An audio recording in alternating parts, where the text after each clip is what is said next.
අයිබෝවන් හැමෝටම සුබ දවසක්. අපි එහෙනම් ගිණුම් කරන්නේ දෙවැනි දවස ආරම්භ කරනවා. මෙතෙන්දී අපි ආරම්භක දේශන දෙකක් පැවැත්වුවා. එකක් ඉරිදා දවසේ පැවැත්වුවා. ආයිත් තව කණ්ඩායමකට බදාල් දවසේ ආරම්භක දේශන පැවැත්වුවා සජීවීව. මම එතෙන්දී ඉරිදා දවසේ කරපු දේශනේ අතරමැද ළමුත් අපිත් එක්ක කතා කරපු නිසා ටිකක් ඒක දිගටම ගලාගෙන නොගිය නිසා දෙසියාකාරව බදාද දවසේ පවත්වපු ආරම්භක දේශනයේ රෙකෝඩින් එක හැමෝටම ලබා දුන්නා. දැන් මේ වන විටත් පළවෙනි දවසේ ඒ ආරම්භක දේශනයේ ගිණුම් කරන අදාළ රෙකෝඩින් එක නොලැබුණු කෙනෙක් ඉන්නවා නම් අපේ මේ පන්ති අවසානයේදී මට WhatsApp මෙසේජ් එකක් දාලා තියන්න ලීට් එක යවන්න කියලා. මෙන්න මේ නම්බර් එකට. ඒ වගේමයි කියන්න ඕන අද ඉඳලා අපි උගන්වන හැම පාඩමක්ම අපි රෙකෝඩ් කරලා ඒ වීඩියෝ එක ලබා දෙන නිසා දැන් වාගේ ඩිවයිස් එකේ තමයි මොබයිල් ෆෝන් එකෙන් වෙන්න පුළුවන් අපේ ක්ලාස් එක සම්බන්ධ වෙන්නේ නැත්නම් මේ දවස්වල සත්‍යන්තයෙන්ම පවර් කට් වෙන්න පුළුවන් හදිසි සත්‍යයන් තියෙනවා ගම් වතුර ගලනවා බහිනවා නේද ඒ නිසා මොන හරි ගැටලුවක් හේතුවෙන් අපිට දිගටම පන්තියේ රැඳී ඉන්න බැරි වුණොත් මේ නම්බර් එකට මට WhatsApp මැසේජ් එකක් තියන්න වීඩියෝ එක ලබා දෙන්න කියලා. ඒ වගේමයි තව කාරණයක් තියෙනවා. දැන් ඊයේ හවස මම අපේ පන්තියට සහභාගී වෙන හැමෝටම දැන් අද රටේ තියෙන තත්ත්වය සැලකිලිට අරගෙන ප්‍රශංසකරුත් මම අපි දෙන්නම සාකච්ඡා වුණා මේ සතියන්තයේ ඔයාලට නොමිලේ ඉගැන්වීම් කරන්න. බහුතරයක් දෙනා මුදල් ගෙවලා ඉන්නේ. අපේ කණ්ඩායමේ දැන් මම හිතන්නේ ඔන්ලයින් එනවා නම් ළමයි 200ක් විතර එකකින් 180ක් 175ක් වගේ ප්‍රමාණයක් මුදල් ගෙවලා තව සුළු පිරිසක් ඉන්නවා හුදකලා කරපු ප්‍රදේශවල බැංකුවකට යා ගන්න බැරුව ඒ අයට අසාධාරණයක් නොවන හැමෝටම ලින්ක් එක පොදුවේ දුන්නා. නමුත් ඔයාලට ලින්ක් එක විවිධ ක්‍රම වලින් එන්නේ. දැන් accounting ලින්ක් එක මගේ මේ ෆෝන් නම්බර් එකෙන් එන්නේ නැති. තව ප්‍රසන්න එකනකසලුත් ඔයාලට එවුවා. අපේ ස්ටාෆ් එකේ ළමයි දෙන්නෙක් දාලා එයාලම හරහත් ඔයාලට ලින්ක් එක ෂෙයා කරා. නමුත් අර පරිපාලන ගැටළු වලදී බොහෝලාට අපේ ස්ටාෆ් එකේ අය සම්බන්ධ කරගන්න බැරි වුණොත් ඒ ඔයාලත් එක්ක සම්බන්ධතාවය උනගාගෙන තියෙන ස්ටාෆ් එකේ කෙනෙක් නම් ස්ටාෆ් එකේ කෙනා අපිත් එක්ක සම්බන්ධයෙන් ගිහිලා ගියොත් ඔයා අපට සම්බන්ධ කරගන්න හැකියාවක් ලැබෙන්නේ නැහැ. ඒ නිසා කරුණාකරලා ප්‍රසන්න එකනායක සර්ට හෝ මගේ ෆෝන් එකට මේ නම්බර් වලට විශේෂයෙන් accounting සම්බන්ධව වීඩියෝ ලබා ගැනීමේදී මේ දුරකථන අංකයට WhatsApp මැසේජ් එකක් දාලා ලින්ක් එක ගන්නවා නම් වැඩිය හොඳයි. ඒතකොට මගේ ළඟ ඔයාලගේ හැමෝගෙම WhatsApp numbers එකතු වෙනවා.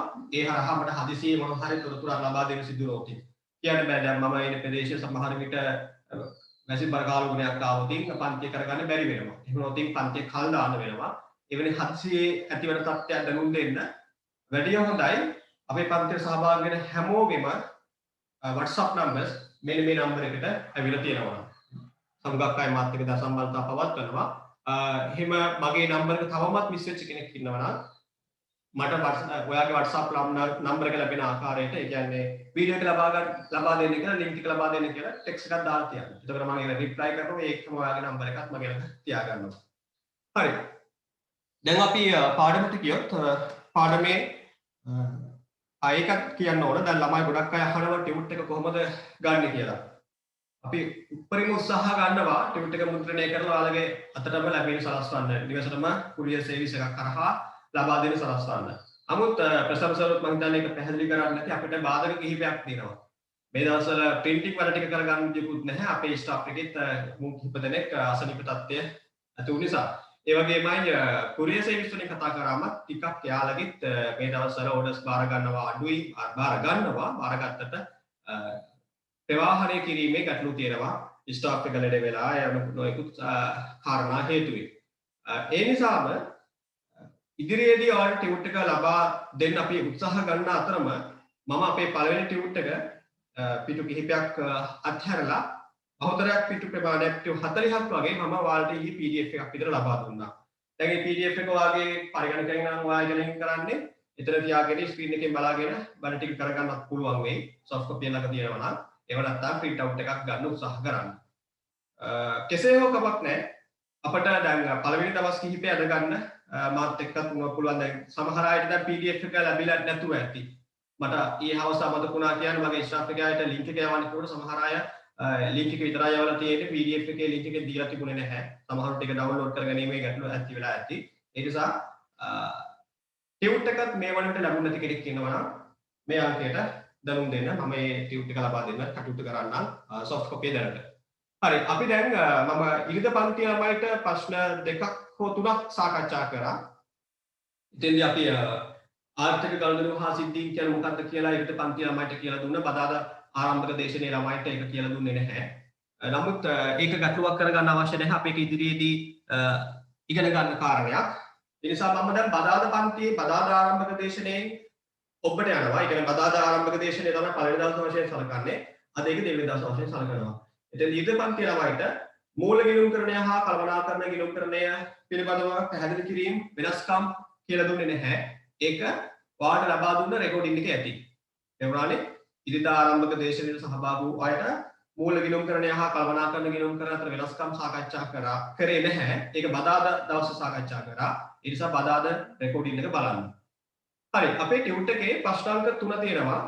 ගිණුම්කරණ තොරතුරු කෙරෙහි අල්මත් දක්වන පාර්ශ්වයන් නම් කර ඒ එක් පාර්ශ්ව වැල්වක් දක්වීමට ප්‍රධාන හේතු පැහැදිලි කරන්න. මේක ඉරිද දේශනයේ කතා කරා පාර්ශ්වයන් දෙකක් ගැන. ඊට පස්සේ අපි කටට ගොරවන්න ගත්තා අකුරු ගහන්න ගත්තා. ඒ නිසා මම පන්ති නතර කරලා දැම්මා. හරි දැන් අපි ආයෙත් පුරුදුලම පටන් ගමු. දැන් අපේ පළවෙනි ප්‍රශ්නයේදී අපි සාකච්ඡා කරා ගිණුම්කරණය කියන්නේ මොකක්ද කියලා. ඒක ගැන අපි අවශ්‍ය තරම් කාලය අරගෙන සාකච්ඡා කරා. දැන් ඒක ඔයාලට අමතක නම් මට පුළුවන් මතක් කරලා දෙන්න. නමුත් ගැටලුවක් නැහැනේ. ඔයාලට ඒක අමතක නම් දැන් තියෙන තත්ත්වය අනුව දැන් තියෙන වාසිය මොකක්ද? පරණ වීඩියෝ එක බලන එක. ඒ නිසා මම ආයෙත් ගිණුම්කරණය යන කුමක්ද කියකේ මතක් කර අපේ ඩේටා නාස්ති කරගන්න වැඩ කරන්නේ නැහැ. මම දැන් ගිණුම්කරණයේ නිමවුම් මොනවද කියලා පොඩි පැහැදිලි කිරීමක් කරන්නම්. මගේ ටියුට් එකේ පොඩි අඩපාඩුවක් තියෙනවා. ගිණුම්කරණයේ නිමවුම් මේ කියන්නේ ප්‍රධාන ගිණුම්කරණ ක්‍රියාවලිය හරහා බිහි කරන ප්‍රධාන ලේඛන මොනවද කියලා මෙතන අපි සාකච්ඡා කරේ නැහැ. මම ඒ ටික මතක් කරලා දෙන්නම්. අවශ්‍යයි ලියා ගන්න. මුගක් අය මේවා දන්නවා කොමර්ස් කරපු අය. නමුත් අලුතෙන්ම ආපු අය දන්නේ නැහැනේ. ගිණුම්කරණ ක්‍රියාවලියක් කරහා විශේෂ සමාගමක්. දැන් දරුවනේ අපි මේ ගිණුම්කරණය ගැන කතා කරද්දී නිකන් අර පොඩි ව්‍යාපාරයක් ගැන සිල්ලර කඩයක් වගේ සාමාන්‍ය ව්‍යාපාරයක් ගැන නෙමෙයි මේ කතා කරන්නේ. මහා පරිමාණ සමාගම් ගැන. ඒ නිසා ඒවැනි ආයතනයක නිමවුමක් වශයෙන් බිහි වෙන්නේ මොනවද? ගිණුම්කරණ ක්‍රියාවලිය හරහා හදන රිපෝට් මොනවද? අන්න ඒක අපි දැනගෙන ඉන්න ඕන. මෙන්න මේ දේවල් අපි හදනවා කියලා සාමාන්‍ය සලකනවා. විස්තීර්ණ කියලා බලලා ලියන්නත් පුළුවන් නැත්නම් මෙහෙම ලියන්න පුළුවන්. ආදායම් ප්‍රකාශනය. ආදායම් ප්‍රකාශනය අපි හදනවා.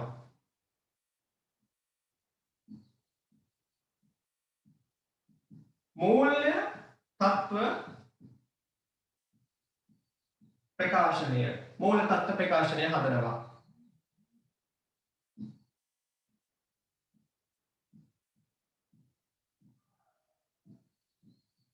හිමිකම වෙනස් වීමේ ප්‍රකාශනය.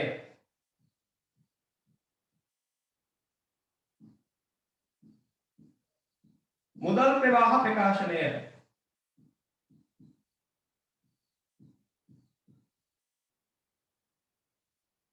තව එකක් තියෙනවා බෝඩ් එකේ ඉඳලා තිබෙන්නේ.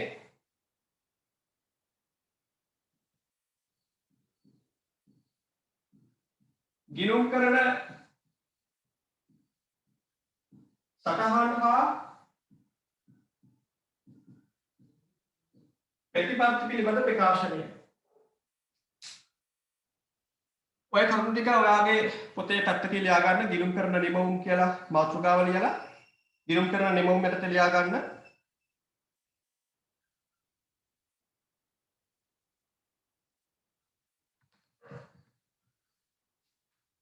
ලාවගේ මොබයිල් ෆෝන් එක මේ ළඟ තියෙන්නේ.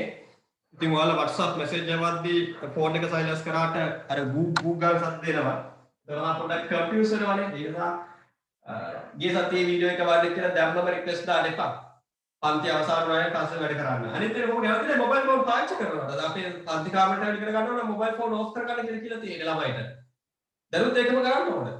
ඊයේ එක ළමයෙක් මට මැසේජ් එකක් දානවා ප්‍රශංසක පන්තිය අතර වාරේ.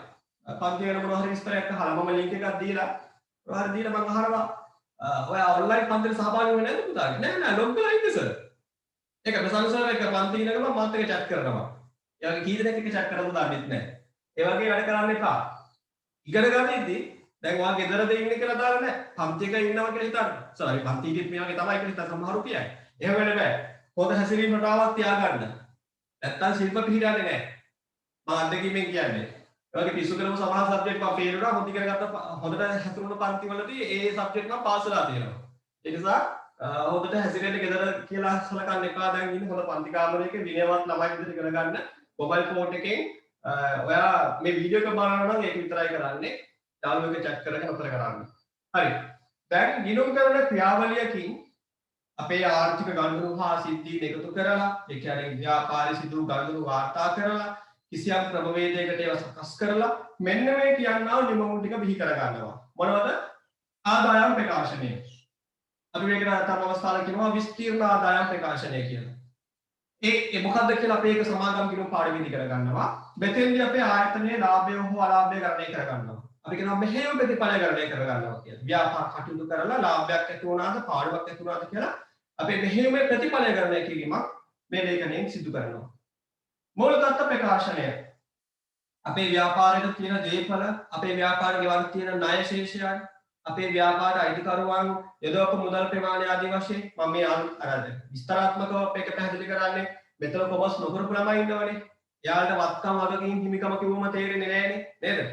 වත්කම් වගකීම් හිමිකම කිව්වම මේක දාලා දුවන්න පුළුවන්. ඒ නිසා මම මෙහෙම සරලව කියනවා. අර පොඩි කාට පැහැදිලි කරනවා වගේ. අනේ සර් අපි ඔතන ඒ ගන්නටම ඩිමෝට් කරාද? නෑ නෑ එහෙම නෙමෙයි. මේ විෂය ඉගෙන ගනිද්දී ඔයාලට මේ විෂයට ආවේනික වචන වලින් මම කතා කරලා තියෙන ඒක ඔයාලට තේරුම් ගැනීම අපහසුතාවයක් ඇති වෙන නිසා මම ඊටම සරලව කියලා දෙන්නේ. ව්‍යාපාරයේ තිබෙන දේපල ඉඩකඩම් යාන වාහන නේද? ඒ වගේ කුඹුරු පිටි ඒවා අපිට තේරෙනවා. ව්‍යාපාර වලටත් තියෙන. ඒ වගේ ව්‍යාපාරයේ තිබෙන දේපල ව්‍යාපාරයේ සිට බාහිර අයට ගෙවන්න තියෙන ණය ශේෂ සහ ව්‍යාපාරය ආරම්භ කරන්න මුල් වුණු අයිතිකරුවන් විසින් ව්යාපාරයේ දෝප මුදල් පිළිබඳව දැන් අපි කියනවා ගිණුම් කරන්නේදී වත්කම් වගකීම් හා හිමිකම් පිළිබඳව ඇති සම්බන්ධතාවය මේ තත්ත්ව ප්‍රකාශනය නිරූපණය වෙනවා. ඊළඟට හිමිකම වෙනස් වීමේ ප්‍රකාශනය. අර කලින් කිව්වා වගේ ව්‍යාපාරය ආරම්භ කරන්න මුල් වූ පුද්ගලයෝ ව්‍යාපාර කොපමණ මුදලක් මේ අවුරුදු තුල යෙදවුවද සාමාන්‍ය මේක හදාන්නේ කාලච්ඡේදයක් කියලා අවුරුද්දක් වශයෙන් සලකනවා. මාස 6කට හදන අවස්ථාවලුත් තියෙනවා. මාස 3කට හදන අවස්ථාවලුත් තියෙනවා. නමුත් බොහොමයක් අවස්ථාවල මේ ලේඛන හදන්නේ මාස 12කට වතාවක්. ඒතකොට මේ කාල පරිච්ඡේදය තුල අයිතිකරුවෝ ව්‍යාපාරයත් එක්ක ගනුදෙනු කළේ කොහොමද කියලා ලේඛනයකින් පෙන්වනවා හිමිකම වෙනස් වීමේ ප්‍රකාශනය ලෙස. මුදල් ප්‍රවාහ ප්‍රකාශනය. ඒ කාල පරිච්ඡේදය තුල ව්‍යාපාර කොහොමද මුදල් ලැබුණේ? මොන මොන මාර්ගවලින්ද මුදල් ලැබුණේ? මොන මොන මාර්ගවලද මුදල් යෙදුවේ? මුදල් ගලාගෙන ආකාරය සහ මුදල් ගලාගෙන ගිය ආකාරය නිරූපණය කරනවා. ගිණුම් කරන සටහන හා ප්‍රතිපත්ති පිළිබඳ පැහැදිලි කිරීම නැත්නම් ප්‍රකාශනය. ඒ කියන්නේ අපි ඉදිරියේදී ඉගෙන ගන්නවා මේ ගිණුම් කරණය කියන විෂය ළමයි ටිකක් පටුයි. ආර්ථික විද්‍යාවට සාපේක්ෂව කටු විෂයක්. ඒ කියන්නේ අපිටම සීමා හදාගෙන තියෙනවා. මෙන්න මේ රූල් එකේ තමයි අපි accounting කරන්න ඕනේ. මෙන්න මේ නියමයන් අපි අනුගමනය කරන්න ඕනේ. ඒ වගේ අපි හදාගත්ත සීමාවන් නීති තියෙනවා. අතම අවස්ථාවල එකම සිද්ධිය වෙනුවෙන් නීති දෙකක් තියෙනවා. කියන්නේ විකල්ප දෙකක් තියෙනවා. එවැනි අවස්ථාවලදී අපි මොන විකල්පයද පාවිච්චි කරේ කියන එක මේ තොරතුරු බලන අයට දැනගන්න. ඒවා අපි කියන ගිණුම් කරන ප්‍රතිපත්ති කියලා. අපේ ආයතනයේ හදාගත්ත ගිණුම් කරන ප්‍රතිපත්ති තියෙන්න පුළුවන්. අන්න එවැනි දේවල් මේ තොරතුරු පරිශීලනය කරනවාට දැනගන්න අපි වෙනම කියනවා. ඒ වගේමයි මේ ලේඛන හතරෙන් හෙලි නොවන මේ ලේඛන හතර බැලුවට පැහැදිලි නොවන නමුත් තොරතුරු බලන අයට ඒක තොරතුරු පරීක්ෂා කරන අයට දැනගත යුතු වෙන දේවල් කියනවා. එවැනි දේවල් සටහන් වශයෙන් කියනවා. දැන් උදාහරණයක් විදිහට කිව්වොත් මෙහෙම දැන් ව්‍යාපාරයේ බැංකු ණයක් ගන්නවා. අපි හිතමු ව්‍යාපාරයේ බැංකු ණයක් ගන්න ව්යාපාරයේ තියෙන ඉඩමක් බැංකුව උකස් කරනවා. බැංකු ණය ලබා ගැනීම ගිණුමකින් පේනවා. අර තත්ත්ව ප්‍රකාශයේ වගකීමක් වශයෙන් පේනවා බැංකු ණයක් තියෙනවා කියලා. බාහිරට ගෙවන්න තියෙන ශේෂයක් කියලා. හැබැයි බැංකු ණය ගත්තේ මෙන්න මේ කොන්දේසි වලට එකඟ වෙලා තියෙන එක ඒ තත්ත්ව ප්‍රකාශය බලනකොට කාටවත් අවබෝධ වෙන්නේ නැහැ. ඉඩම උකස් කරා බැංකු ණය ගෙවන්න අවුරුදු 5යි දුන්නේ. ඒ ආදි වශයෙන් අර බැංකුවත් එක්ක එකඟ වූ අර ප්‍රතිපත්තිමේ කාරණා මේ තත්ත්ව ප්‍රකාශයෙන් හෙළි වෙන්නේ නැත්නම් ඒක දැනගන්න ඕන අයට දැනගන්න කියලා අපි කිනුම් කරන සටහන් වශයෙන් අනාවරණය කරනවා. අපි සමාගම් කිනුම් පාඩමේදී මේව විස්තරාත්මකව සාකච්ඡා කරනවා. අන්න එවැනි දේවල් අපි කියනවා සටහන ප්‍රතිපත්ති ප්‍රකාශය දක්වනවා කියලා. එතෙන්දී මේ තමයි කිනුම් කරන ක්‍රියාවලිය හරහා තව දැන් අපේ උසස් පෙළ විෂය නිර්දේශන දාලා මේ පහ පමණ අපිට හදාරන්න තියෙන්නේ. මේට වඩා තව පොඩි වෙනස්කම් කීපයක් අපි උපාධියක් කරනවා නම් එහෙම නැත්නම් වර්ණද්දන කාර්යකරණය කරනවා නම් ඉගෙන ගන්න මීට වඩා එක ප්‍රායෝගික වැඩ කරද්දී මේ ප්‍රධාන පහට අමතරව තව වාර්තා දෙක තුනක් තියෙනවා. විගණන වාර්තාවක් ආදී වශයෙන් ඒවා අපේ උසස් පෙළ විෂය නිර්දේශන දාලා වෙන්නේ නැහැ. හරි. ඔන්න මම ටියුට් එකෙන් පිට කාරණයක් කිව්වා. හරි. දැන් යමු අපේ ටියුට් එකේ ප්‍රශ්න අංක 3ට.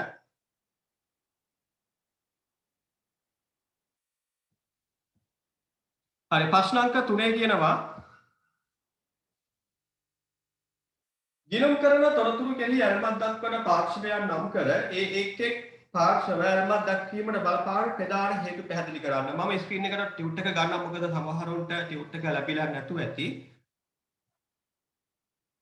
ටියුට් එක ලැබුණේ නැති අය ප්‍රශ්නය ලියා ගන්න උත්සාහ කරන්න නැත්නම් ලියා ගන්න ඉඩ තියා ගන්න.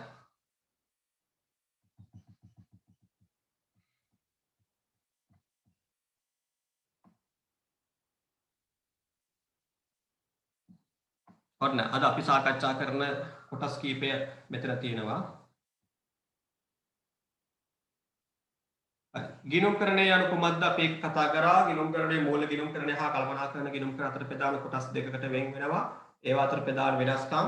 ඒවට සහභාගී නොවන අය පළවෙනි ප්‍රශ්න දෙකට ඉඩ තියා ගන්න, උත්තර සඳහා ඉඩ තියා ගන්න සාමාන්‍යයෙන් පිටුවක් එක පැත්තක් ඉඩ තියා ගන්න.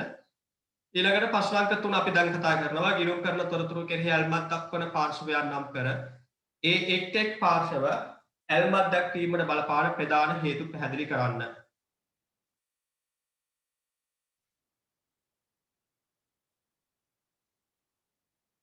හරි.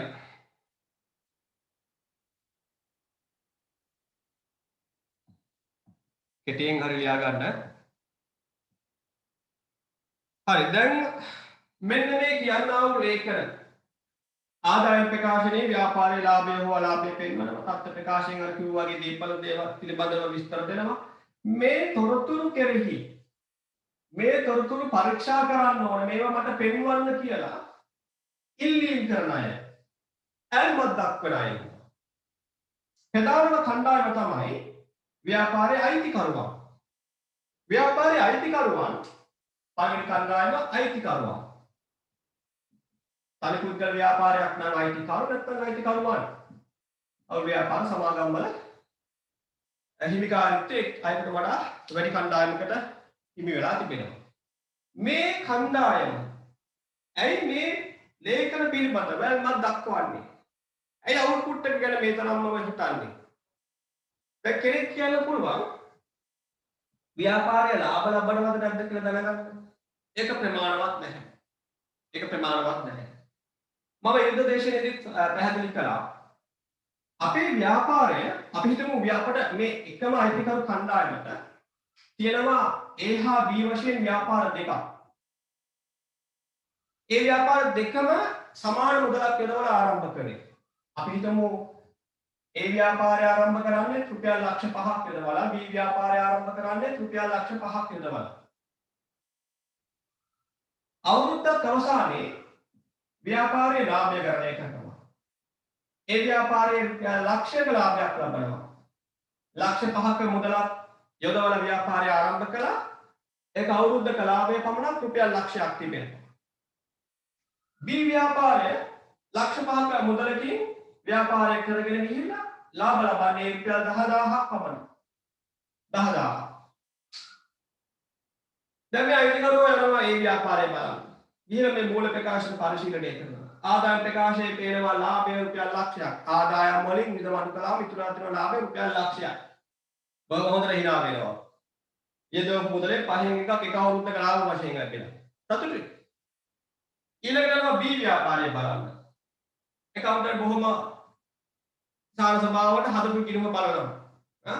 ඒක අවුරුද්ද ඉතින් ටයි එකේ හැම හොඳට බෙල්ලට තත් කරගෙන අනිකුත් මැනේජර්ස්වත් වට කරගෙන ඉන්නවා. ඇයි ලාභ ලබන්නේ?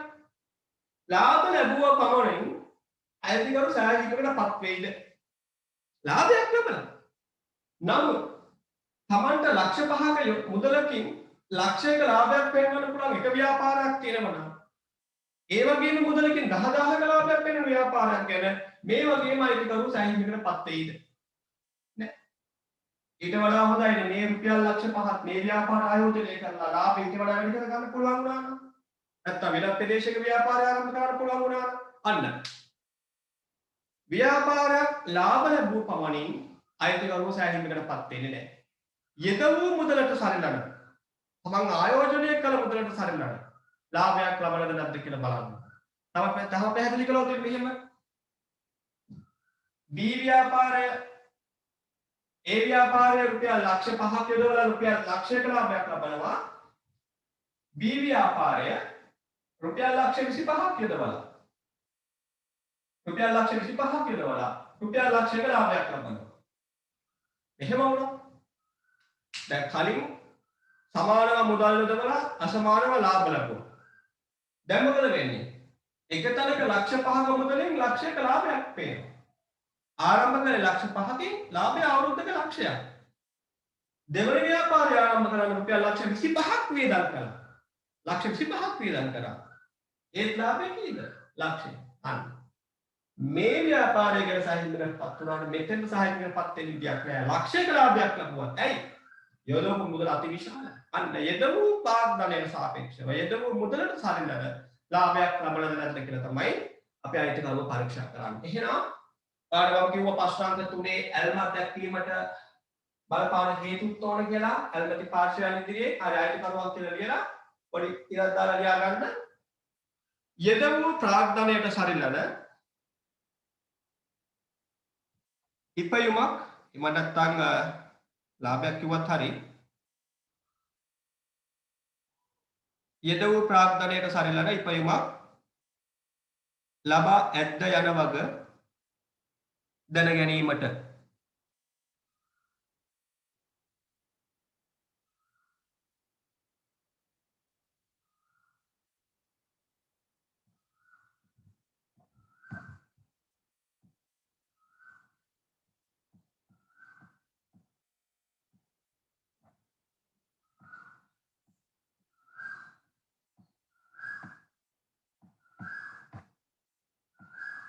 යෙද වූ ප්‍රාග්ධනයට සරිලන ඉපයුමක් ලබා ඇද්ද යන වග දැන ගැනීමට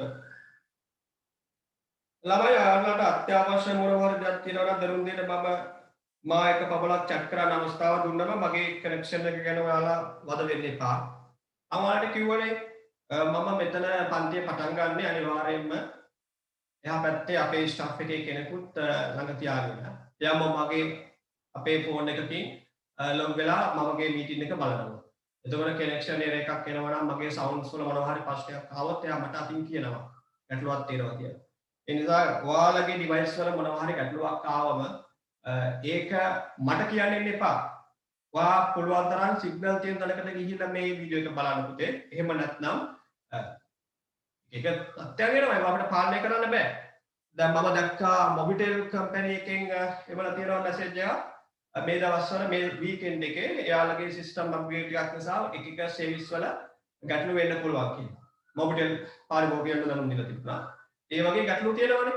ඒ නිසා ඒ හේතුව නිසාම තමයි අපි ඔන්ලයින් කරන ක්ලාස් එක වෙන ගුරුවරු වගේ රෙකෝඩ් නොකර ඉන්නේ නැත්තේ. අපි රෙකෝඩ් කරනවා ඒක ඔයාලට දෙනවා. ඒ නිසා කිසිම ප්‍රශ්නයක් නැහැ. ඔයාලට සජීවීව සම්බන්ධ වෙන්න බැරි වුණොත් මාව පැහැදිලි වුණේ නැත්නම් අපේ වීඩියෝ එක බලන්න. ඒ වීඩියෝ එකේ ඔයාලට හොඳට තොරතුරු ගන්න පුළුවන්. අවශ්‍ය තැන් වල ස්ටොප් කර කර ආපස්සට අරගෙන ඒ වගේ ඉගෙන ගන්න පුළුවන්. ඒ නිසා ඔන්ලයින් පන්තියේදී මට මැසේජස් දාන්න එපා. එතකොට මොකද අත්‍යවශ්‍යම දෙයක් දාන්න. කියන්නේ අත්‍යවශ්‍ය සර් ඔයා හිතන්න පුළුවන් සිග්නල් ප්‍රශ්නේ අත්‍යවශ්‍යයි කියලා. නෑ ඊට වඩා අත්‍යවශ්‍ය දේවල් තියෙනවා ඉස්සරහට. ඒ වගේ දේවල් හදිසි තත්ත්වයක් ආවොත් ඒක මට දැනුම් දෙන්න තමයි මම මේ ඔප්ෂන් එක දීලා තිබුණේ.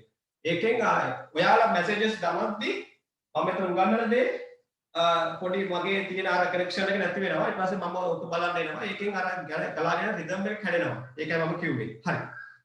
දැන් අපි යමු දෙවනි ඇල්මැති පාර්ශවය බලන්න. දෙවනි ඇල්මැති පාර්ශවය ලියා ගන්න. කළමනාකරුවන් අපේ ව්‍යාපාරය පාලනය කරන කණ්ඩායම. දරුවනේ බොහෝ වෙලාවට අයිතිකරුවෝ ව්‍යාපාරය පාලනය කරනවා වෙන්නත් පුළුවන්. නේද? දැන් සෙල්ලට කඩයක් ගත්තොත් ඒ වගේ තරක කුඩා පරිමාණ ව්‍යාපාරයක අයිතිකරුවම ව්‍යාපාරයේ කළමනාකරණය කරනවා වෙන්න පුළුවන්. හැබැයි මහා පරිමාණ ආයතනයක් ගත්තම විශාල සමාගම් බැංකු ඒ වගේ තැන්වලදී අයිතිකරුවන් ආයතනය පාලනය කරන්න සේවකයන් මෙහෙවන්න විකුණුම් වැඩි කරගන්න ඒ කටයුතු වල දායක වෙන්නේ නැහැ. කොටස් මිලදීගෙන කොටස් වල ආයෝජනය කරලා එයාලගේ කීප දෙනෙක් අධ්‍යක්ෂක මණ්ඩලයට පත් කරලා අයිතිකරුවන්ගේ එයාලා ඩිරෙක්ෂන් දෙනවා මේ ඒරියාවල අපි වැඩ කරමු කියලා කළමනාකරුවට මඟ පෙන්වීමක් කරනවා. ඒ ව්‍යාපාරය ඉදිරියට මෙහෙවාගෙන යාමේ වගකීම තියෙන්නේ කළමනාකරුවන්ට. ලාභ උපයලා පෙන්වන්න. එතෙන්දී මෙයාලා ඉහළ වටුපක් ලබන ඉහළ වරප්‍රසාද ලබන කණ්ඩායමක් ඕනම ව්‍යාපාරයක ඒ කළමනාකරුවෝ මේ කියනවා ලේඛන පිළිබඳ වැල්මක් දක්වනවා. හේතුව තමයි මම කලින් කිව්වා වගේ ව්‍යාපාරය ගලාගෙන යන්නේ ව්‍යාපාරය මෙහෙවන්නේ කළමනාකරුවන් නම් තමා ගත්ත තීරණ මත ව්‍යාපාරයේ සාර්ථකත්වය හෝ අසාර්ථකත්වය තීරණය කියලා යාලා දන්නවා. ඒ අනුව තමන් ගත්ත තීරණ සාර්ථක වුණාද එහෙම නැත්නම් අසාර්ථක වුණාද අලුතෙන් තීරණයක් ගනිද්දී මොනවද අපි සැලකිල්ල ගන්න ඕනේ කියන කාරණා හේතුවෙන් මේ තොරතුරු කෙරෙහි කවුන්ටර්ගෙන් කළමනාකරුව ඇල්මක් දක්වනවා. ලියමු මෙන්න මෙහෙම. ගන්නාලද කළමනාකරන තීරණවල සාර්ථකත්වය බැල බැලීමට හා ගන්නාලද කළමනාකරන තීරණවල සාර්ථකත්වය බැල බැලීමට සහ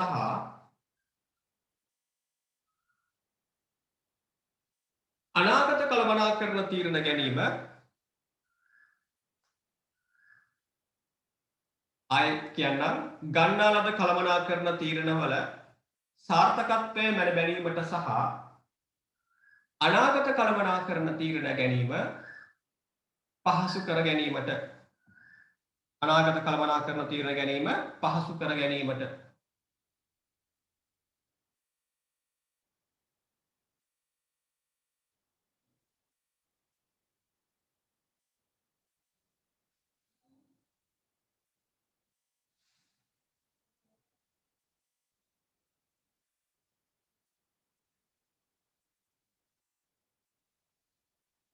හරි. තුන්වෙනි කණ්ඩායම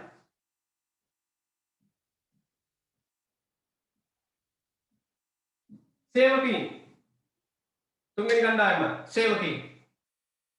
ආයතනයේ කළමනාකරුවන් යටතේ කළමනාකරුවා කියන්නේ ආයතනයයි සේවකයෙක් තමයි. නමුත් මේ කළමනාකරුවන් යටතේ වැඩ කරන අනිකුත් සේවකීන් පවා මේ ලේඛන පිළිබඳව ඇල්මක් දක්වනවා. උනන්දුවක් දක්වනවා. ඇල්මක් දක්වනවා කියන්නේ උනන්දුවක් දක්වනවා. එතන පාර්තට යද්දී ඔයාලට ඇල්මක් දක්වන කණ්ඩායම් හමු වෙනවා. පාර්තට යද්දී විතර නෙවෙයි මේ වගේ පන්ති වලට එද්දිත් එක එක ඇල්මක් දක්වන කණ්ඩායම් හමු වෙනව නේද? අපි WhatsApp group එකක් හදන්න ඇති ප්‍රධාන කාරණා දෙකකින් එකක් ඒ කාරණේ. ගිය අවුරුද්දේ අපි රටම ලොක්ඩවුන් කරපු වෙලාවේදී මාස දෙකක් නොමිලේ ඉගැන්වීම් කළා. ටීවී ඇඩ්වර්ටයිස්මන්ට් දාලා අර කියන්නේ අර නිකන් අතින් ඉඳන් කරන් අනුගේ හරක් බලව වගේ වැඩක් අපි කරා.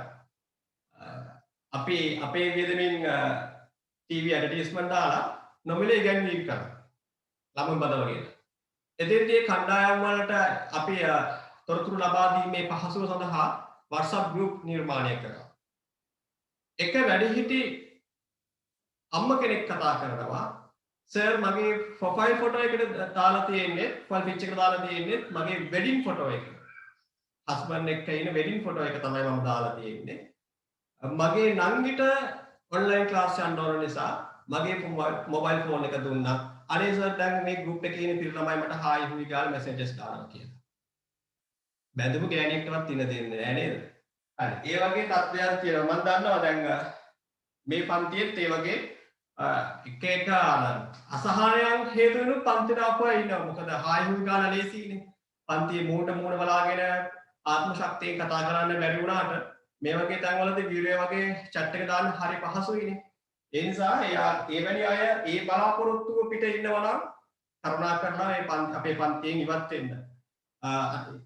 දැන් අපි ඉස්සරහට group එකක් හැදුවම ඒ වගේ ගැටලු ආවොත් ඔයාලට දැන් ගුරුවරු වශයෙන් හෝ අපේ ආයතනයේ කාර්ය මණ්ඩලය වශයෙන් ඔෆිෂියලි දැනුම් දෙන්න ඕන දේවල් අපි දැනුම් දෙනවා. ඊට අමතරව ඔයාලට පෞද්ගලිකව වෙන වෙන අය වෙන වෙන මැසේජස් දානවා නම් අපිට කරුණා කරලා ඒව දැනුම් දෙන්න. එතකොට මේ මැසේජ් එවපුවාට විරුද්ධව අපි අනිවාර්යයෙන්ම ඇක්ෂන් එකක් ගන්නවා. පන්ති කාස්තු ගෙව්වා හොර ගෙව්වා අපේ කණ්ඩායම් වලින් අපි ඉවත් කරනවා. හරි. ඒ කිව්වේ ඔයාලට ඇල්මක් දක්වන කණ්ඩායම්.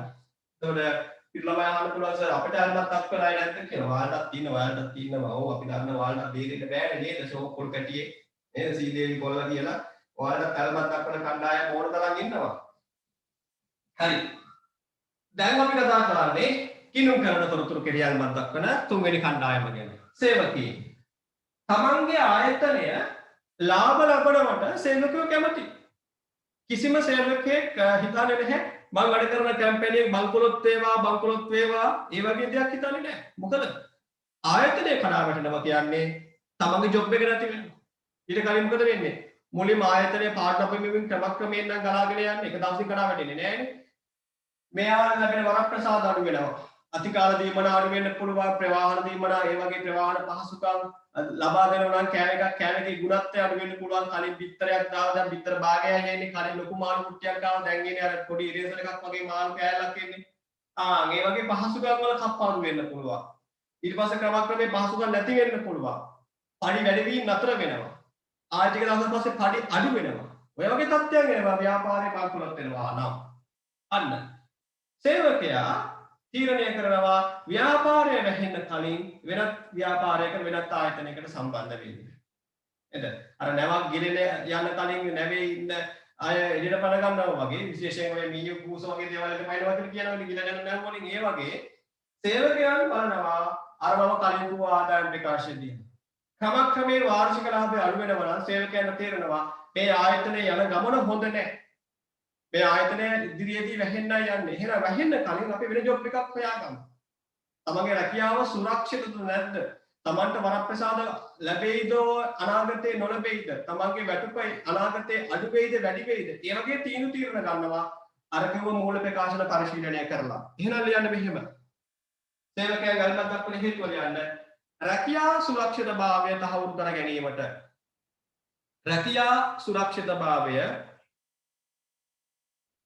රැකියා සුරක්ෂිතභාවය තහවුරු කර ගැනීමට.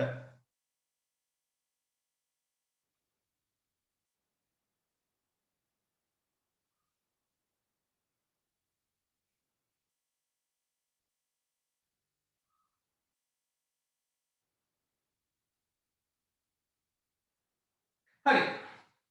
තව කණ්ඩායමක් කියමු.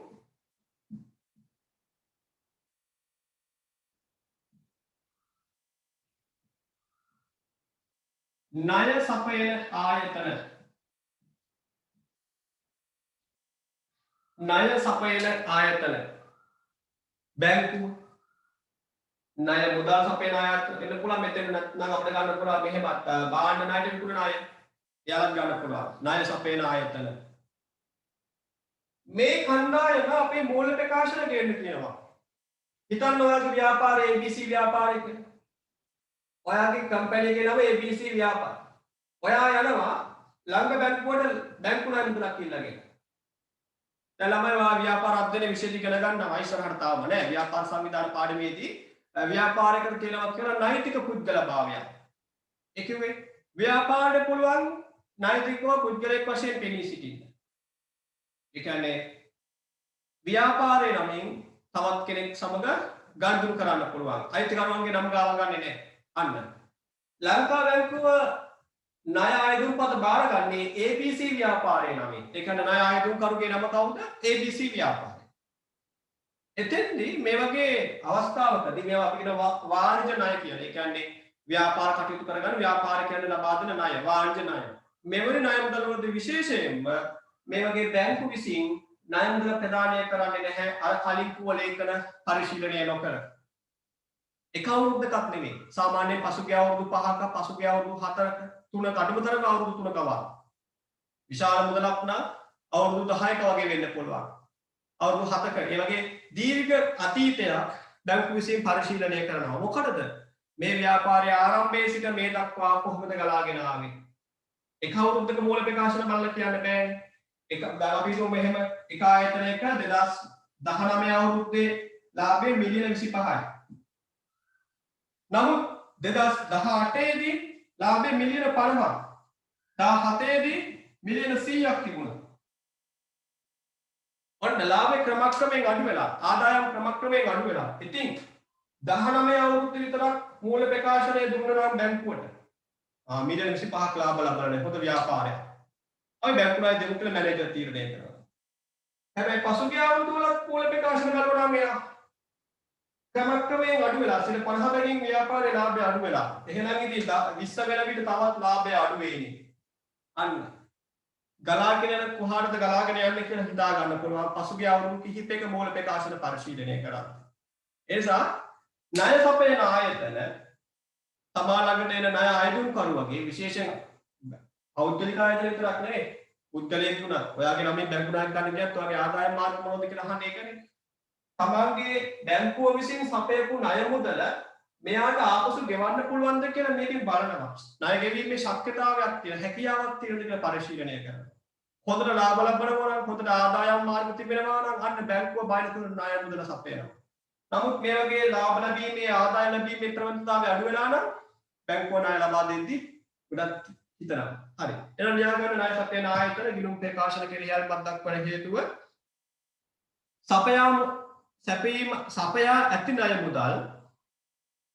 සපයා ඇති ණය මුදල් නිසි පරිදි අය කරගත හැකිද යන වග සහ සපයා ඇති ණය මුදල් නිසි පරිදි අය කරගත හැකිද යන වග සපයා ඇති ණය මුදල් නිසි පරිදි අය කරගත හැකිද යන වග දැන ගැනීමට සහ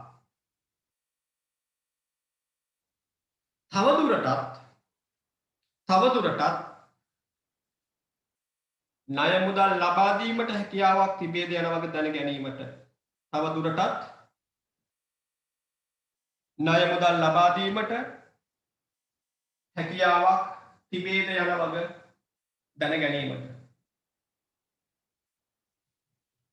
හරි.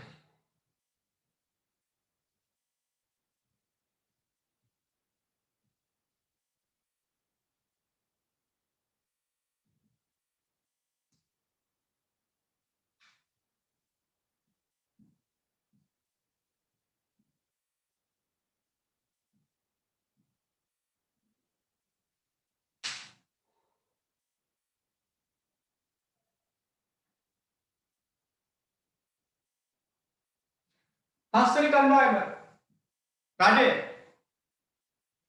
රජය ව්‍යාපාරවල මූල්‍ය ප්‍රකාශන කෙරෙහි අරමත් දක්වනවා. දැන් රජය කොහොමද දරුවනේ අපේ මූල්‍ය ප්‍රකාශන බලන්නේ? අයිතිකරු කළමනාකරු සේවකයෝ කියන්නේ නම් ඉතින් ආයතනයේ වැඩ කරන අය. අපි කියනවා අභ්‍යන්තර පාර්ශ්වයන් ආයතනයේ පරිපාලනයට ඉන්න අය. අභ්‍යන්තර පාර්ශ්වයන් ව්‍යාපාර පරිසරයේ පාඩම ඉගෙන ගන්නවා ව්‍යාපාර අධ්‍යයන පාඩමේදී. ව්‍යාපාර අධ්‍යයන පාඩමේදී අභ්‍යන්තර පාර්ශ්වයන් බාහිර පාර්ශ්වයන් ගැන කතා කරනවා. ඒක ගිණුම් කරණයට අදාළයි. නමුත් මම ගිණුම් කරන පාඩමේදී ඒක සාකච්ඡා කරන්නේ නැහැ. ඒක අපි කියන්නේ කොමර්ස් කරද්දී විෂයන් තුන ඉකෝන් BS accounting කරමු කියලා. එහෙම නම් මේ මාස 7 රේස් එක දුවන්න හරි ලෙහෙසි. ප්‍රසන්න සර් ගන්නන දේ මමත් උගන්වනවා නම් එකම විෂය කරුණු සබ්ජෙක්ට් දෙකකින් එනවා නම් අපි මොකද කරන්නේ? එක තැනකින් ඒක යන්න දීලා අනිත් තැනකින් ඒක ලොක් කරනවා. එසා තියරි කොට සාකච්ඡා කරද්දී විශේෂයෙන්ම මම මගේ කාලය ඉතුරු කරගන්න අනිත් එක මම මේ වගේ තියරි කොට සාකච්ඡා කරන්න කැමති මිනිස්සෙක් නෙවෙයි. මම පළවෙනි දවසේ කිව්වනේ මම ආස කරේ ඉගෙන ගන්න ඉකෝන්. මම A level කරන කාලේ මගේ ආසම විෂය ඉකෝන් ආර්ථික විද්‍යාව. හැබැයි මම උගන්වන්න ආවේ accounting.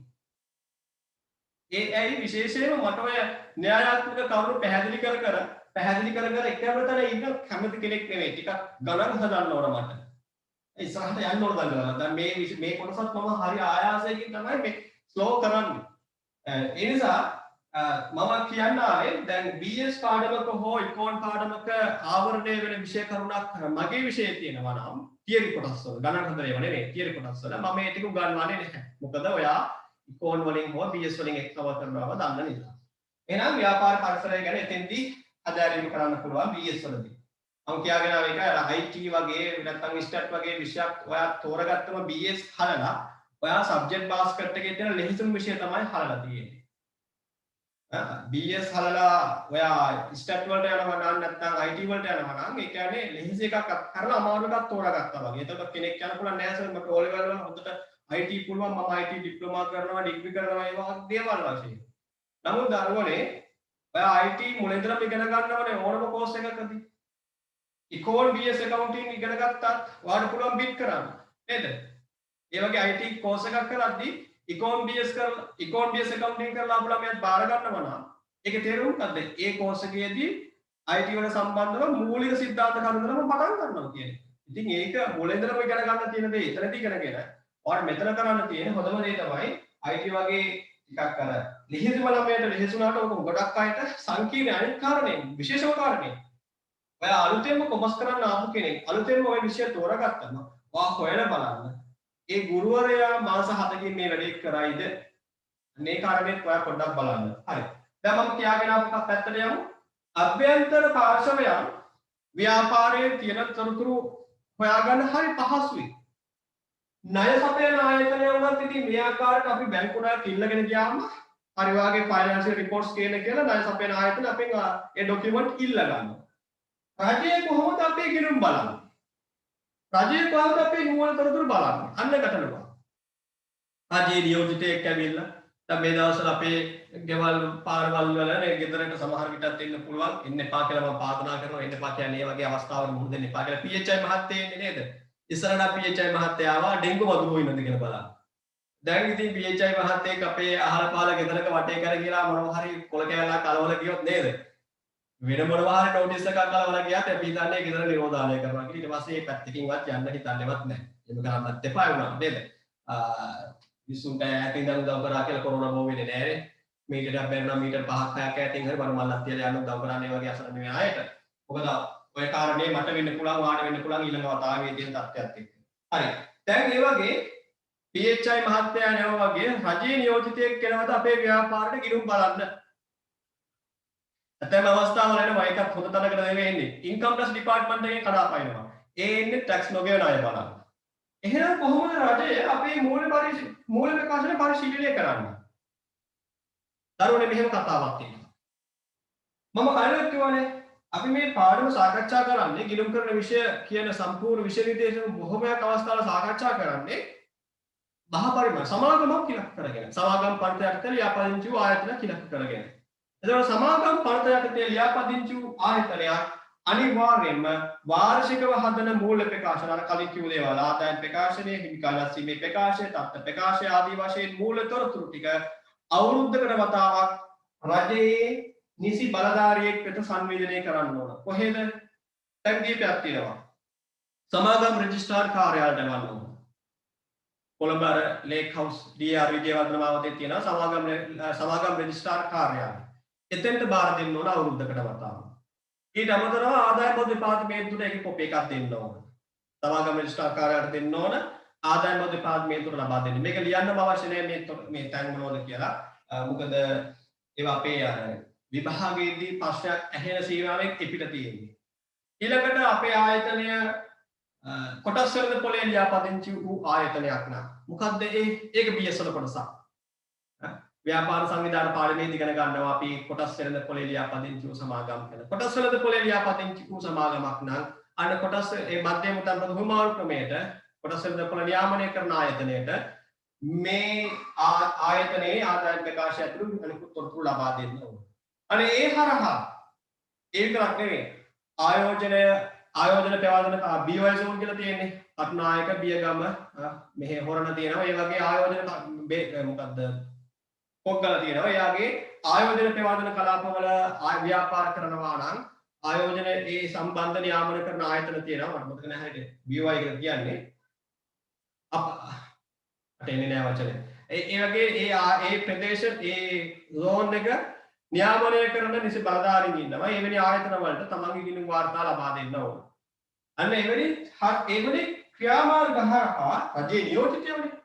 රජයේ ආයතන මේ හැම දෙයක්ම ඒ ආයතන හරහා අපේ ව්‍යාපාරයේ ක්‍රියාකාරීත්වය පරීක්ෂා කරනවා. විශේෂයෙන්ම අපේ මූල්‍ය ප්‍රකාශන ඉල්ලා සිටින ප්‍රධානම පාර්ශවය වෙන්නේ ලොකුම කරදරකාරය වෙන්නේ ආදායම් බදු දෙපාර්තමේන්තුව.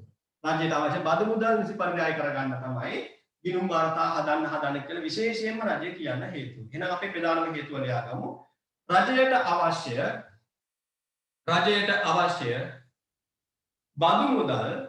රජයට අවශ්‍ය බදු මුදල් නිසි පරිදි අය කර ගැනීමට රජයට අවශ්‍ය බදු මුදල් නිසි පරිදි අය කර ගැනීමට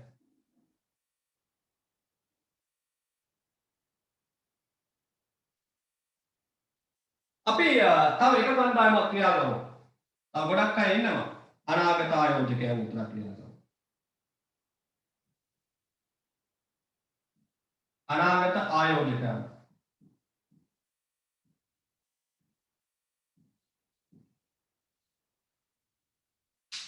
ඊළඟ කණ්ඩායම ලියා ගන්න අනාගත ආයෝජකයන්. තමයි මෙයාලගේ ලක්ෂණය වෙන්නේ අපේ ව්‍යාපාරය එක්ක සම්බන්ධ වෙලා නැහැ තවම. සම්බන්ධ වීමේ අරමුණක් තියෙනවා. ඒ කියන්නේ අපේ ව්‍යාපාරයට මුදල් තමයි යොදවලා යාගේ මුදල් යොදවලා අපිත් එක්ක ව්‍යාපාර කටයුතු කරගෙන යාමේ අදහසක් තියෙනවා. එවැනි අය අලාභ ලබන ව්‍යාපාරයක් මිලදී ගන්න අලාභ ලබන ව්‍යාපාරයක ආයෝජනය කරන්න ටිකක් කැමති වෙන්නේ නැහැනේ. නැත්නම් ධනවත් බලවත් ව්‍යාපාරිකයෝ නම් කඩාවැටෙන ව්‍යාපාර මිලදී ගන්නවා. අපි හිතමු මේව සාමාන්‍ය සරල උදාහරණයක් ගමු අපි දන්න දෙයක්. අපි හිතමු ඔන්න අපේ ටවුන් එකේ තියෙනවා වාහන සර්විස් කරන ආයතනයක්. සර්විස් සෙන්ටර් එකක්. දෙකක් තියෙනවා හිතමු. එක තැනක සර්විස් එක හොඳ නැහැ. සේල් එකේ වැඩ කරනවා මදි. අනිත් එකේ ඒ සර්විස් සෙන්ටර් එකේ තියෙන යන්ත්‍ර සූත්‍ර වල කාර්යක්ෂමතාවය මදි. නමුත් ඒක අයිතිකරුවන්ට හැකියාවක් නැහැ. ඒක දියුණු කරන්න මුදල් යොදවන්න. මුදල් නැහැ බංකොලොත් වෙනවා. ඉතින් අර අනිත් සර්විස් සෙන්ටර් එක දැන් කඩාගෙන යන ව්‍යාපාරයක්. බංකොලොත් වෙන ව්යාපාරයක්. නමුත් ඒහා සමානව සේවා සපයන ඒහා සමානව සමාන ව්‍යාපාර කටයුත්තක් කරන තවත් තරගකරුවෙක් ඇවිල්ලා අර කඩාවැටෙන ව්‍යාපාරෙ මිලදී ගන්නවා වෙන්න පුළුවන්. ඒ වගේ විරල අවස්ථාවන් තියෙනවා.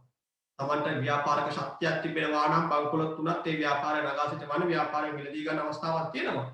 නමුත් බහුතරයක් අවස්ථාවලදී සාමාන්‍ය ආයෝජකයෝ ඒ තරම්ම මූල ශක්තිතාවයක් නැති ආයෝජකයෝ මොකද කරන්නේ?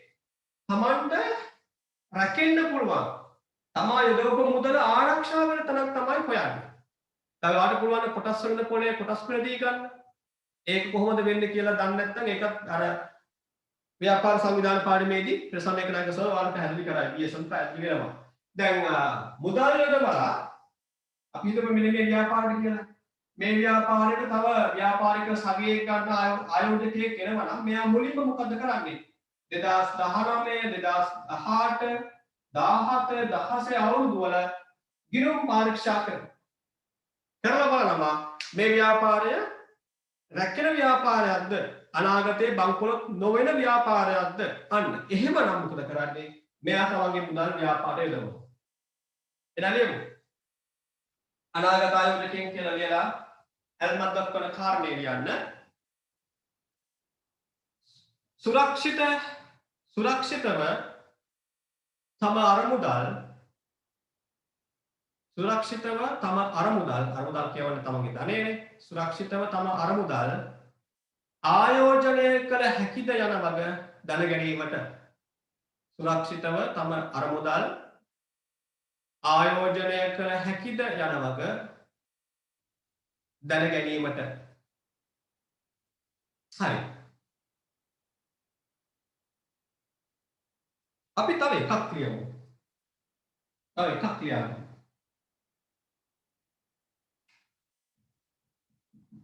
මේකත් ප්‍රධාන කණ්ඩායමක්නේ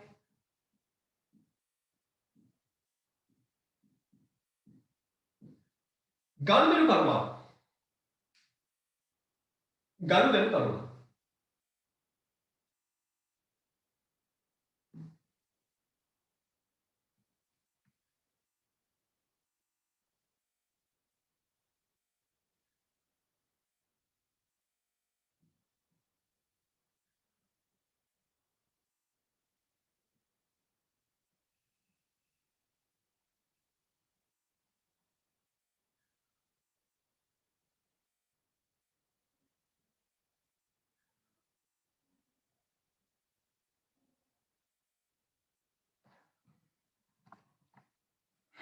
ළමයි ගනුදෙනුකරුවෝ කිව්වම නිකන් අර එදිනදා අවශ්‍යතාවයන්ට භාණ්ඩයක් දෙකක් මිලදී ගන්න අය නෙවෙයි මේ කතා කරන්නේ. දැන් අපි හිතමු මෙහෙම ඔන්න එක ආයතනයකට පරිගණක යන්ත්‍ර 100ක් මිලදී ගන්නවා. බැංකුවක් කියලා හිතමු. ඒ බැංකුවේ විවිධ බැංකු ශාඛාවලට බෙදා දෙන්න පරිගණක යන්ත්‍ර 100ක් මිලදී ගන්නවා. එතෙන්දී එවැනි ආයතනයක් සමාන්ත අවශ්‍ය භාණ්ඩ මිලදී ගනිද්දී වෙළඳ පොලේ අඩුම මිල තියෙන මිලදී ගන්නවා වෙන්න බෑ. ඒ වගේමයි ගුණත්වය භාණ්ඩයේ ගුණත්වය පමණක්ම සැලකලා ගන්නවා වෙන්නත් බෑ. අපි හිතමු අපේ දැන් දේශීයව මිලදී ගන්න තියෙන සියලුම පරිගණක නිෂ්පාදනය කරලා තියෙන්නේ චීනයේ වෙන්න පුළුවන්. චීනයේ හෝ තායිවානයේ හෝ රටකින් තමයි බොහොමයක් ආයතන පරිගණක ගෙන්නවන්නේ අපේ රටේ විකුණන. එක සැපයුම් කරුවෙක් ඉන්නවා. ඔන්න එයා භාණ්ඩ ගෙන්වන්නේ එක්සත් රාජධානිය UK වල. හැබැයි යා ව්‍යාපාර ලෝකෙට අලුත්. ඊයේ පෙරේදා ආරම්භ කරපු ව්‍යාපාරයක්. භාණ්ඩවල ගුණත්වයක් බොහොම හොඳයි. අර තායිවානයේ හෝ චීනයේ නිෂ්පාදිත භාණ්ඩ වලට වඩා අර UK වලින් ඉම්පෝට් කරන භාණ්ඩවල ගුණත්වය හොඳයි. නම් තාර්කික ගනුදෙනුකරුවෙක් නම් අර නව ව්‍යාපාරයෙන් අලුතෙන්ම ඊයේ පෙරේදා අලුතෙන්ම ආරම්භ කළ ව්‍යාපාරයෙන් භාණ්ඩ මිලදී ගැනීම ප්‍රතික්ෂේප කරනවා. භාණ්ඩයේ ගුණත්වය කොපමණ හොඳ වුණා. අනිකුත් භාණ්ඩ වලට මිල අඩු වුණා. ඇයි? එහෙම වෙන්නේ ඇයි? අපට විශ්වාසයක් තියන්න පුළුවන්ද මේ ව්‍යාපාරය දිගටම පවතී කියලා? සමහර විට ඔයාලට කවදක හරි ව්‍යාපාරයක් කරගෙන යද්දී දැන් මෙතන ඉන්න 200 ගණන් අතරේ ඉන්න පුළුවන් අනාගත ඇකවුන්ටන්ට්ලා 220ක් ඉන්නවා. ඔයිට වඩා ටිකක් ළමයි වැඩි ප්‍රමාණයක් ඉන්න පන්තික මම ඉගෙන ගත්තේ කියලා කරන්නේ. ඒ ඉගෙන ගන්න කාලෙදී මගේ හිතේ කොහෙවත් තිබුණේ නැහැ ඇකවුන්ටන්ට් කෙනෙක් වෙයි කියලා. මටත් හිතුනේ නිකන් මම ඉගෙන ජීවත් වුණේ හම්බන්තොට මගේ තාත්තා කුඹුරු ගොවිතැන් කරේ. මම හිතුවේ මේ ඉතින් මටත් ඉතින් චක්කිය කිය හරක් දක්ක මනවල වී ටිකක් වපුරලා කුඹුරක් කරගෙන තමයි ඉන්න වෙන්නේ. ඉතින් ගෙදරින් කියන නිසා එලවල් කරනවා මට්ටමෙන් වගේ තමයි මම පන්තියේ හිටියේ. කවදාවත් චීනයක් තිබුණේ නැහැ ඇකවුන්ටන්ට් කෙනෙක් වෙන්න. ඊට පස්සේ අවුරුද්දක් විතර පන්තියේදී 12 වසර ගත වෙද්දී ඔන්න මම හිතුණා දැන් නම් කැම්පස් යන්න ඕන. කැම්පස් යන්න ඕන. එතනින් පස්සේ no idea. හරි නිකන් කැම්පස් එකෙන් අවුට් වෙලා මොකද්ද කරන්න කියලා හීලි බැලුවම නිකන් print out එක සුදු පාට කොලයක් කියන්නේ මුකුත් නැහැ. අවබෝධයක් තිබුණේ නැහැ මොනවද කරන්න ඕනේ කියලා. ඒ නිසා මෙතනත් ඒ වගේ අය ඇති. කරන්න ඕන නිසා එලවල් කරනවා. ලියන්න වෙන නිසා ලියනවා වගේ සයිස් එකේ අයත් ඇති. හැබැයි එහෙම අය මේ මම වුණා වගේ මම අවසානයේදී මගේ රැකියා ජීවිතේත් දැන් නම් මම සමුවරන් ඉන්නේ. රජයේ ගණකාධිකාරිවරයෙක් වශයෙන් තමයි මගේ රැකියාව රජයේ රැකියාවක් පටන් ගත්තේ. එතෙන්දී මම තමයි භාණ්ඩ මම වැඩ කරපු අමාත්‍යාංශ කිහිපයක් තියෙනවා. ඒ අමාත්‍යාංශ වල භාණ්ඩ මිලදී ගැනීම සම්බන්ධව කටයුතු කරේ, ගෙවින් කටයුතු කරේ මම. එතෙන්දී අපි කියන ටෙන්ඩර් කෝල් කරනවා කියලා නේද? මිල ගණන් කැඳවනවා. එතෙන්දී අර සමහර අවස්ථාවල අපි දකිනවා මම මේක අමාත්‍යාංශයක වැඩ කරද්දී මම පරිගණක ගත්තෙත් ඒකට. අපි පරිගණක යන්ත්‍ර 250ක් අනවුම් කරනවා විවිධ රජයේ ආයතන වලට බෙදා දෙන්න. මහා පරිමාණ නමගිය අමාත්‍යාංශයක මම වැඩ කරා කවුන්ටර් කෙනෙක් වශයෙන්. ඒ පරිගණක මිලදී ගැනීමේ ටෙන්ඩර් එක කෝල් කරපු දවස්වලම සමාගමක් හදිසියෙම ලියාපදිංචි කරන ඒ සමාගම හරහා පරිගණක ගෙන්වනවා කියලා බලපත්‍ර අරගෙන අපිට මිල ගණන් ඉදිරිපත් කරනවා අනිකුත් සැපයුම් කරුවන්ටත් වඩා අඩුයි. අස්සේ හොයලා බලමු මේ මොකද්ද කියලා. මොකද්ද වෙන්නේ? අපේ ආයතනයට මම හිතුවේ මේ ABC සමාගම කියලා අපේ ආයතනයට X කියලා පුද්ගලයෙක් කියනවා භාණ්ඩ සපයන. මෙයා තමාගේ මුදල් විදවලා දැන් මේ එක සමාගමකින් අපිට භාණ්ඩ සපයනවා. එයා ඒ හරහා දැනගන්නවා අපි එයාට දැනුම් දුන්නා ඔයාගේ පරිගණක වල මිල ගණන් ගෙවන්න අපි බිලදී ගන්නවා පරිගණක 200 ගණනක් කියලා. එයා එක පරිගණකයක් අපි හිතමු රුපියල් ලක්ෂ 2යි කියලා මිල ලකුණු කරලා ඉවරනවා. ලක්ෂ 2යි කියලා මිල ලකුණු කරලා ඉවරනවා. හැබැයි මේ ටෙන්ඩර් එක එයාට කොහොම හරි ගන්නත් ඕන. එයා මොකද කරේ? හදිසියෙම තවත් සමාගමක් ලියාපදිංචි කරනවා. ඒකත් පරිගණක සපයන සමාගමක් වශයෙන්. ලියාපදිංචි කරලා ඒ ආයතනය හරහා ඒ ආයතනය නමිනුත් අපිට මිල ගණන් ඉදිරිපත් කරනවා. කීයද? 1,90,000ක් වගේ ඉන්නක් කියන. කෙසේ හෝ මේ ටෙන්ඩර් එක ගන්න තමයි try කරන්නේ. දැන් අපි රුපියල් 10000ගේ වාසිය බලාගෙන මේ ආයතනයට ටෙන්ඩර් එක ඔෆර් කරා නම් මේ පුද්ගලයා තමයි බාන සපයන්නේ. ඉතින් මෙයාගෙන් ගන්න බැරි මොකද්ද හේතුව? මෙයා මේ ආයතනය ගැන මේ ආයතන අපිට වැඩ කරද්දි මේ ආයතනය ගැන අපි හොඳට දන්නවා. මේ ආයතනයේ කල්කිරියාව හොඳ නැහැ කියලා අපි දන්නවා. සේවාව හොඳ මදි. ඒ කියන්නේ භාණ්ඩ සැපීමෙන් පසු භාණ්ඩවල වගකීම් කාලය ඇතුළත අපිට ඒ වගකීම් කාලය ඇතුළත අලුත් කරියාවක් කරන්න අවශ්‍ය කොට ඒක කරලා දෙන්නේ නැහැ. මෙයක් දන්නවා අපි සමාගම මෙයා ගැන හොඳට දන්නවා කියලා. ඒ නිසා වෙනත් නමකින් දෙන්නේ හිටියා. අන්න. හදිසි මිලගැනීමක් කරවද්දී ව්‍යාපාරිකයොත් මොකද කරන්නේ? ඒකට ක්ෂණික ප්‍රතිචාර දක්වනවා. හැබැයි අපි මේ ගැටේට අහුුනේ නැහැ. මොකද අපි කොන්දේසියක් දාලා තිබුණා. අපේ ආයතනයේ බාහිර සපයන සැපයුම් කරුවේ අඩුම වශයෙන් වර්ෂ 3 සාර්ථකව ව්‍යාපාර කටයුතු කරලා ඒවායේ ගිණුම් වාර්තා සකස් කළ අපිට ඉදිරිපත් කරන්න ඕන කියලා. ඒ කොන්දේසිය මෙයාට ඉටු කරන්න බැරි වුණ නිසා මෙයා ප්‍රතික්ෂේප වෙනවා. මේ ආයතන ප්‍රතික්ෂේප වෙනවා. මොකද එයාගේ අතීතය හොඳ නැති නිසා. අපිට කොමිස් තුනේ නැහැ කියලා නෙමෙයි. මම එහෙම ගත්ත කෙනෙක් නෙවෙයි. මෙයා අපේ සතුන් භාණ්ඩවල ගුණත්වය පහළ මට්ටමේ තිබුණා කියලා ටෙක්නිකල් රිපෝට් එකක් කලින් ලැබිලා තිබුණ නිසා. අන්න. එහෙනම් ගංජන කරුවෝ මම මේ කතා කරේ මේ වගේ විශාල ඩීල් කරන ගංජන කරුවෝ තමාගේ භාණ්ඩ සැපයුම් කරු පිළිබඳව ඇල්මක් දක්වනවා. එයාගේ ගිණුම් වාර්තා මේ වගේ බලනවා. මොකටද? තමාට සපයන භාණ්ඩවල ගුණත්වය තහවුරු කරගන්න. භාණ්ඩ විකිණීමෙන් පසුව අපට ලබා දෙන සේවාව නිසි පරිදි ඉටු කරනවාද නැද්ද යන වගේ දැන ගැනීමට. එහෙනම් ලියාගමු ගණන් කරුවක් කියලා ලියලා ඇල්මක් දක්වන හේතුව ලියන්න. ව්‍යාපාරය හොඳ පැවැත්මක්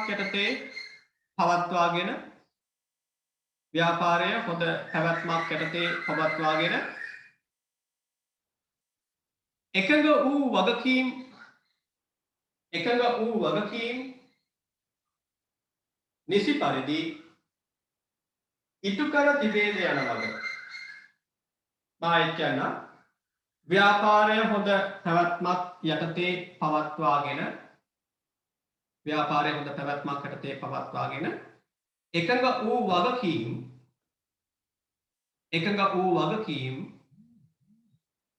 නිසි පරිදි ඉටු කර තිබේද යන වගේ.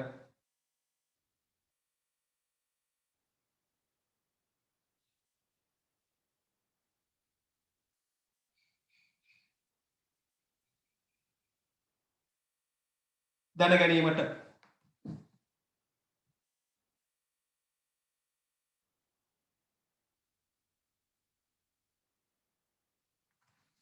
ආතා විශේෂ දෙයක් මතක් කරන්න ඕන මේක සමගම. ළමයි මෙතෙන්දී ඇල්බර්ටෝ කණ්ඩායම් කීපයක් ඉන්නවා පරේක්ෂකයන් තරඟ කරුවන් මේ වගේ ගොඩාක් ලිස්ට් එකක් තියෙනවා. නමුත් අපිට ප්‍රධානම කණ්ඩායම් ටික දැනගත්තම අපේ විභාගීය අවස්ථාවලට ඇති. ඔයාට විභාගයේදී ප්‍රශ්නයක් නැගෙන තැනක් සාකච්ඡා නොකර යන්නේ නැහැ. හරිද? විභාගයට අත්‍යවශ්‍ය නොවන විෂය කරුණු තියෙනවා නම් මම ඒවා මේ මාස 7 ප්‍රෝග්‍රෑම් එකේ නිසා ඉස්තික් කරලා යනවා. ඒ නිසා මේ ප්‍රමාණය අපිට ප්‍රමාණවත්.